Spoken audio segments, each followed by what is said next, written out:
Welcome to the deep dive. So this is where we take, the sources you send in, articles, research, maybe even your own notes, and we really dig in, pull out the key stuff, the must-knows, basically giving you a shortcut to getting up to speed. We want to help you navigate it all, find those little nuggets, those insights, and feel, well, properly equipped. And today, we're diving into this time of life. A lot of you might be right in the middle of it, or maybe you've just come through it, or perhaps you see it coming, that really intense, sometimes kind of chaotic, but ultimately deeply transformative time. Yeah. Late 20s, early 30s. Yes, Yeah. exactly. So this deep dive is all about what that feels like, when the ground kind of shifts under your feet. And we're pulling specifically from a really great source. It's a book that's like totally rooted in the real experiences and wisdom from the Almost 30 community and their podcast. Right. And our mission here really is to explore those common threads, the challenges, but also the opportunities that come up. We want to shine a light on the whole emotional landscape, pull out the core ideas on transformation that are right there in the source material, so you can feel hopefully really seen and supported and empowered through it all. Okay, let's get into it. Let's unpack this. So the source material really starts by nailing that feeling, being in your late 20s, maybe early 30s, and just realizing you definitely do not have it all figured out. Oh, totally. It paints this picture, and it's so relatable, isn't it? Like maybe you're in that tiny apartment, the AC is broken, you're wrestling with debt that just feels massive, the dating scene is, a mess, or you're dealing with health stuff like hormones going wild, making you feel completely off kilter. It's that specific feeling of being a bit adrift. Yeah. Not quite the person you thought you'd be by now. Exactly. Adrift is a good word. And the source brings in this idea, the Saturn Return. It's astrological, it happens around 2930, and it's presented not just as something happening at the same time as these feelings, but actually like turning up the volume on them, focusing them. Saturn, the planetary dad, right? That's what they call it. The source describes it less like just a planet and more like this force, demanding honesty, making you ask the tough questions. Bit of tough love, maybe, pushing you hard towards alignment. A really powerful push, yeah. And the key insight here is that this isn't just like a bad month or two.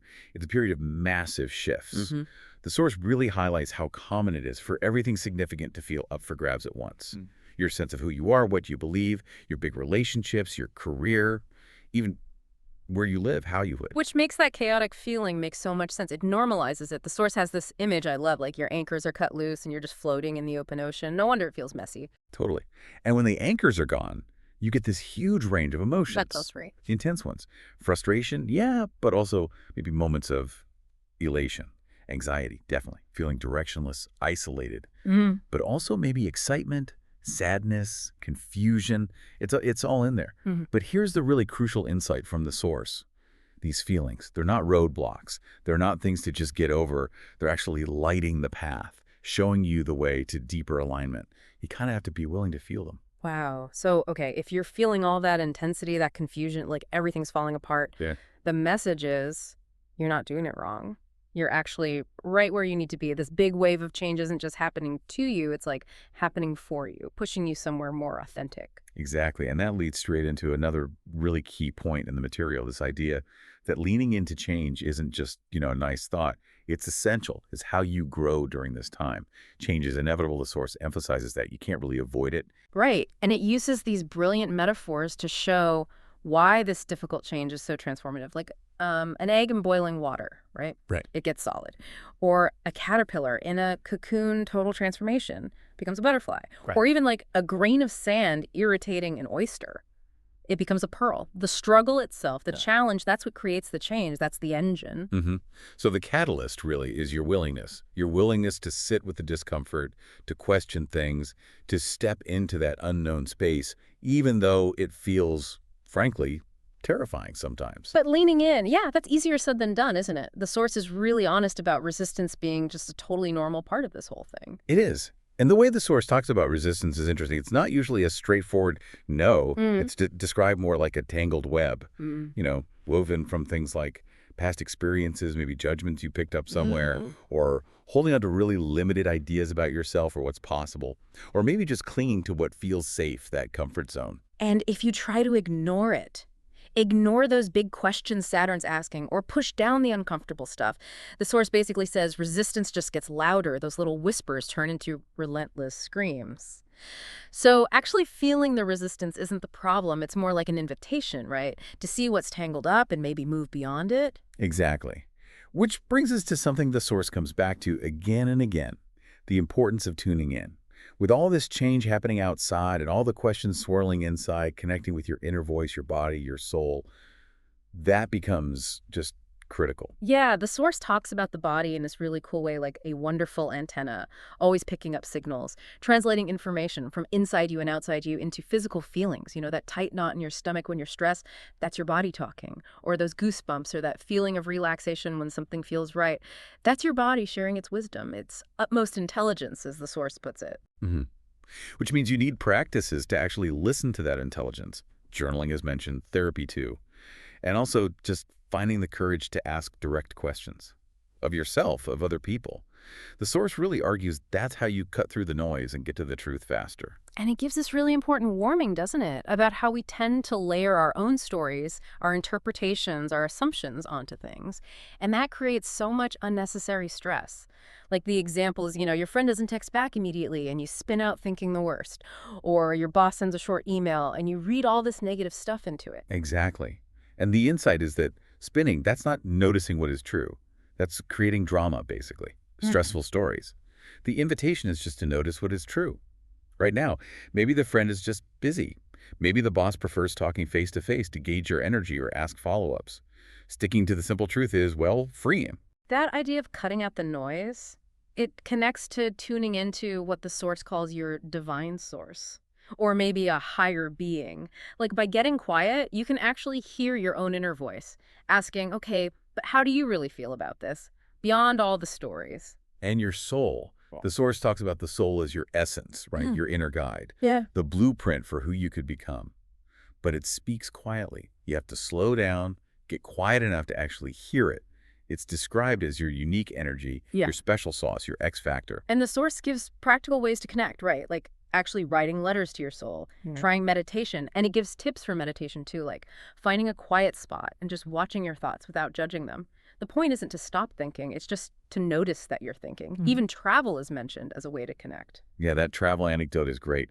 Being somewhere slower, like Paris in the example, away from the constant phone buzz, helps you realize just how much time we spend online and how being fully present offline reconnects you to that inner voice, that intuition. It really challenges what the source calls the addiction of doing, doesn't it? That constant busyness, especially in your 20s. And it encourages making a conscious effort to just lean into being, just existing, enjoying things without needing a jam-packed schedule. Okay, so let's pivot a bit. Another huge part of this whole transition is about shedding layers, deconditioning. The source explains how, growing up, childhood, adolescence, it involves all this conditioning. Right, all the shoulds we absorb. You should be polite, you should be serious, you should get good grades, you should get a sensible job. They often come from a good place, Trying to keep you on track, guide you towards what seems like a desirable life. But the really profound insight here is that when you internalize all those shoulds, you can end up silencing the parts of you that are truly authentic. And the kicker, when you inevitably don't meet those standards you didn't even sign on for, as the source says, you beat yourself up.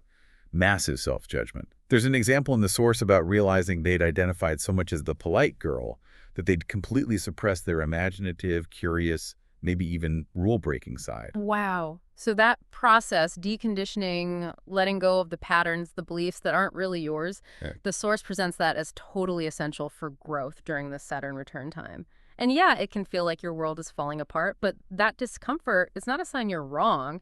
It's more like your inner voice finally getting loud enough, pointing out what needs to shift for you to feel more harmonious inside. And this connects directly to attachment versus authenticity. The source reminds us, look, we're wired for attachment. As kids, feeling safe meant staying connected to our caregivers. So if being our true selves felt risky, if it threatened that connection, we learned, often unconsciously, to trade our authenticity for feeling safe or getting validation. We kind of molded ourselves, didn't we? To fit in, figuring out what our parents or whoever seemed to want, and then doing that. The source calls it an adaptive survival response. It worked them, kept us safe as kids. But the crucial thing now, in this phase of life, is seeing how that same response, that same pattern, might actually be holding you back from living authentically as an adult, letting go of those old layers, even though it feels scary, or maybe like you're betraying who you used to be or disappointing people. That's what allowed you to step into who you really are now. And speaking of people, relationships are obviously huge during this remix phase. The source makes this really powerful point right at the start. You're the common denominator in all your relationships. Oof. Yeah, that one hits home, doesn't it? The insight is if you want to understand your current relationships, you have to understand how your childhood, that conditioning, shaped your fundamental ideas about love, safety, acceptance. It all starts there. And part of growing up, the source says, is this necessary shift in how you see your parents. Like, as kids, they seem like superheroes, right? Invincible.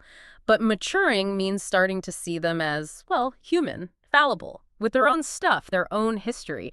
And it's tricky, balancing wanting to be close to family while also figuring out who you are outside of my family, establishing that separate identity. Which leads right into boundaries. The source talks about boundaries in a really helpful way, not as like defensive walls you build out of anger or trying to control someone, but more like parameters, clear guidelines you set that communicate what's okay with you and what's not, and framed as being for the betterment of all parties, not just about you. But that's where the conditioning bites again, right? Because actually setting a boundary can feel super uncomfortable, maybe even feel wrong if unhealthy dynamics were just normal in your past. But the source really emphasizes, clear is kind. Being direct about your needs is actually kinder in the long run. And it's okay to admit you feel scared or awkward doing it. You can say that. Okay, shifting to romance. The source definitely tackles that huge societal pressure, especially around 30, to be partnered up. The conditioning is intense. And the argument is that pressure, it can make you date unconsciously, maybe settle for things you don't really want. And critically, it makes you miss the chance to build the most important relationship, the one with yourself. Which is why dating yourself comes up as this really powerful tool.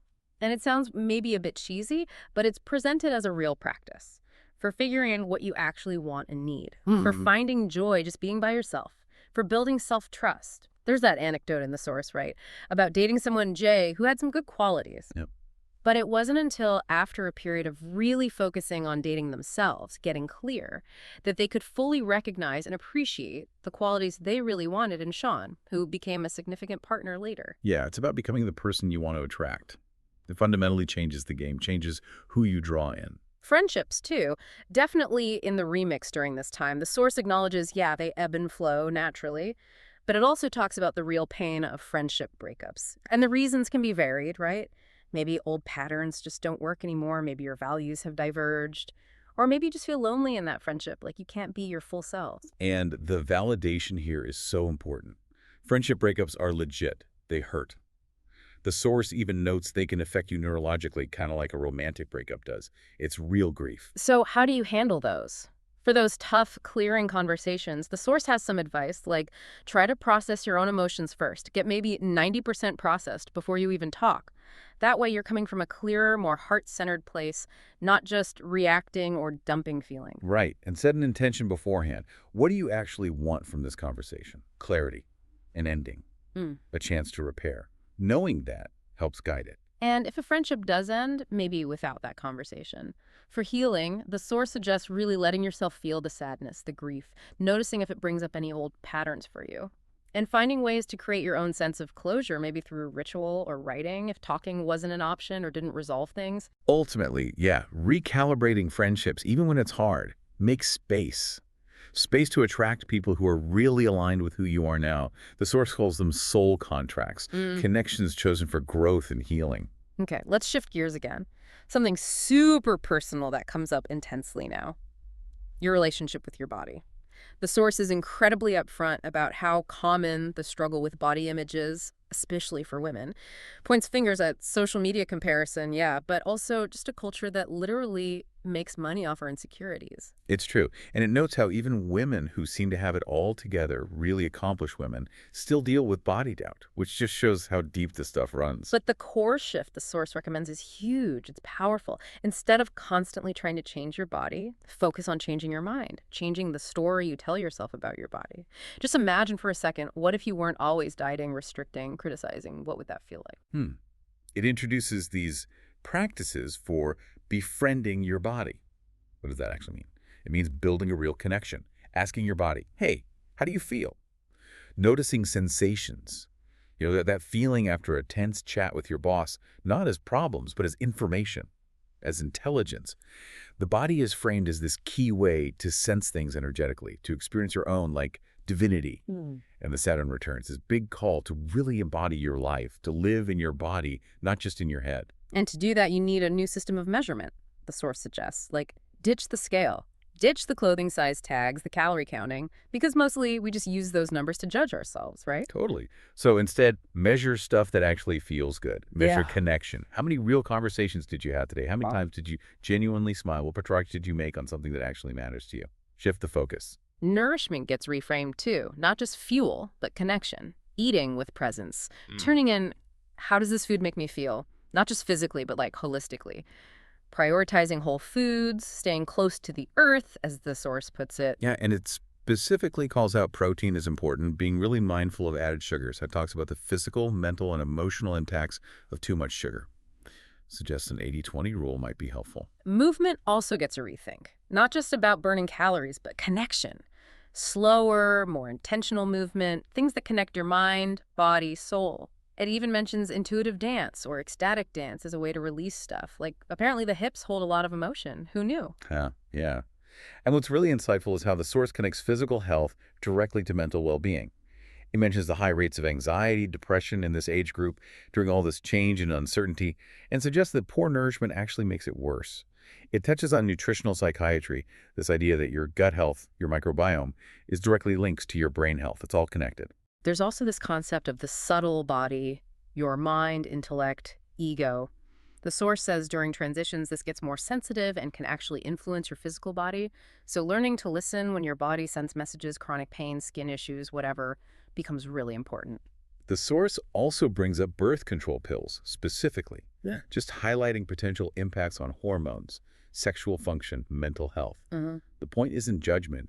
It's about being informed, having real talks with your doctor, and importantly, noticing what's happening in your own body. Pay attention. Right. And brief mentions of caffeine and alcohol, too, just encouraging awareness. How do they affect your anxiety, your sleep, your stress levels? And that simple reminder, you really don't need alcohol to have fun or be liked. Seems obvious, but maybe we need to hear it. It all comes back to that deep conversation your body's always trying to have, doesn't it? If we just quiet down enough to listen. Okay, so from the body, let's move to career and money. Another huge area the source tackles for this late 20s, early 30s pressure cooker, burnout. It describes burnout not just as being tired from work, but as this deeper sign that your life isn't aligned. And it affects everything, your whole well-being. Yeah, and isn't it weird how, despite feeling awful, it's often worn like a badge of honor? Like being exhausted proves you're working hard. The source shares a personal story about feeling energized by an audience but pushing through physical exhaustion anyway. Shows how easily we ignore those signals when we're chasing something. It lays out some common burnout traps. First one. Yeah. Comparison. Oh man. The source calls it the thief of joy. And that's so true. Constantly looking at what others seem to have, what they're achieving. It just sends you into this spiral, right? Striving for stuff that might not even be your stuff. Chasing an impossible ideal. Totally. Trap number 2. Caring too much what other people think. And this goes right back to that conditioning we talked about. That deep need for external validation. The antidote. Learning to meet your own needs first. Validating yourself. It's hard work, but crucial. And the third trap, trying too hard. TTH, the source calls it, like doing the absolute most, putting in crazy effort, but without really being present or connected to it. The insight there is interesting. Sometimes real growth means accepting where you are right now, fully accepting it, instead of just relentlessly pushing for some future goal. And money struggles. Yeah. They often weave through everything during this time, don't they? Well, Definitely fuel burnout. The source points out how often we have these limiting beliefs about money, usually formed way back. Things like, you have to work super hard for every dollar, or I'm just bad with money, or even wanting money is greedy. Right. And it stresses how important it is to actually identify those beliefs. They're often subconscious, and then actively work to release them. Things like meditation or just finding some compassion for the younger you who formed those beliefs can help. The key idea is, if you consistently practice new, more abundant beliefs, they eventually become your mental default settings. And when it comes to debt, the message is clear. Drop the shame. Seriously. Debt does not define who you are. It acknowledges the real heavy toll debt takes on mental health. And it gives practical steps from the source. Make a plan, a real plan of action. Maybe tackle the highest interest first, or use the snowball method. Call your lenders, try to negotiate interest rates. Don't be afraid to ask. And maybe the biggest thing, promise yourself you won't take on more debt unless it's absolutely unavoidable. And a huge mindset shift here is moving from scarcity to abundance. The core idea, abundance isn't finite. There's enough. And crucially, your intention matters. What you focus on grows. If you're always thinking lack, you attract more lack. You have to cultivate the feeling of abundance to draw more in. Finding your why behind your money goals is also key, right? To stay motivated when it gets tough. Money isn't just money. It's a tool, a resource you might need to, as the source says, steward a vision, build the life you want. And this one might seem counterintuitive. The magic of giving. Giving your time, giving money, even when you feel like you barely have enough yourself. The source explains it actually does powerful things for you, boosts gratitude, gives meaning, even triggers pleasure centers in your brain, that warm glow, or helper's high. So yeah, transforming things with career and money. It's about shedding old baggage, healing financial stuff, and consciously shifting how you think and feel about work, value, and abundance. It's deep work. Which leads us beautifully into the final big piece. Yeah. Purpose. And the source offers such a sigh of relief here, I think. Yeah. It reframes purpose. It's not some single destination you have to find. It's not just about finding a job that looks good on Instagram. Yes, thank goodness. It's presented more as the story of your soul, an ongoing journey. And it starts simply with knowing yourself better. That takes so much pressure off. It really does. The big insight is, forget solving the giant existential questions right now. Just focus on figuring out the next best step. What feels right for you right now? Because purpose isn't really out there waiting to be found. It's more internal. It's about finding meaningful ways to spend your time, your energy, investing in yourself, your growth. And clues often show up in those flow states, right? Yep. When you're just totally absorbed in something, you lose track of time. Yeah. You're doing it just for the love of doing it, not for the outcome.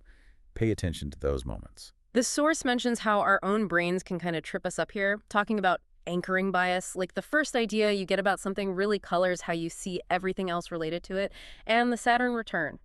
It's prime time to look at those biases, especially about what a purposeful life is supposed to look like. Time to question those anchors. Yeah. And it gives some pretty clear signs that it might be time for a career change. Things like a genuinely toxic workplace, your job hurting your health, mental or physical, feeling constantly drained or unmotivated, realizing your core values just don't align with the work anymore, or just that deep gut feeling, your soul whispering that there's something better for you. Planning that purposeful change, the source suggests, starts with your mindset. You don't need absolute certainty before you make a move. You can take smart steps, practical ones, but you won't really know how it feels until you're actually doing it. You have to try it. And it really validates the idea of a purposeful pause, taking time off a day, a week, maybe a sabbatical if you can. Creating that space lets you get clearer, get perspective from a more neutral emotional state, away from the daily stress. The story about having a breakthrough moment in a soul cycle class during a pause, that shows how space creates insight. There's also that concept of your zone of genius, which isn't just what you're good at, it's the intersection of what you love doing and what genuinely helps or contributes to others. The source argues that finding and operating from there is a powerful route to success and abundance. The example of the soul cycle instructor, their genius, wasn't just fitness, it was connecting, creating an experience, intuition. It's often more nuanced. And finally, balancing work fulfillment with non-work fulfillment. So important. You are not just your job title. Building self-worth outside your career, finding joy in hobbies, relationships, other things, that builds resilience. It gives you perspective when work gets inevitably stressful. Ultimately, figuring out if a challenge is calling you to stretch, grow where you are, or pivot, make a big change, it comes back to listening inward. The source really encourages you to trust what feels right to you, even if no one else gets it right now. Trust that inner compass. So, okay, as we kind of wrap up this deep dive, we've journeyed through how this intense time, late 20s, early 30s, it really shakes everything up, doesn't it? Your sense of self, your body, relationships, career, money, purpose. It all gets put through the ringer, but in a transformative way. Yeah, it's that Saturn Return vibe, the cosmic reality check, the truth teller pushing you, sometimes kicking and screaming, towards being more real, more aligned, stepping into more of your potential. And the source just offers so much validation. It hammers home. It's totally unrealistic to expect to have it all together by 30 or ever maybe. This journey of figuring yourself out, growing, it's lifelong. Embracing the mess, the imperfection, that is the work, the actual work, the Source calls it. Finding the thing isn't the prize. The real prize is the ongoing process of getting to know yourself. This time is intense. It's real. And the Source offers this beautiful comfort. You're exactly where you need to be. You're being transformed, shifted for your highest good, even when it feels awful. And the Source leaves us with this really potent final thought to chew on. It notes how even when people get the external stuff, all the things we wanted, the seeking doesn't stop. You never really arrive. You're never really there. And that old external idea of success, it starts to feel kind of 2D, flat, and uninteresting compared to the richness of the inner journey. So that leaves you with a question to ponder, doesn't it? As you navigate your own path. If having it all figured out by 30 isn't the real goal, and those outer markers aren't true success, then what does a life you love really look like for you? In all its ongoing, messy, imperfect, unfolding reality. Something to think about. Thank you so much for joining us for this deep dive. We'll see you next time.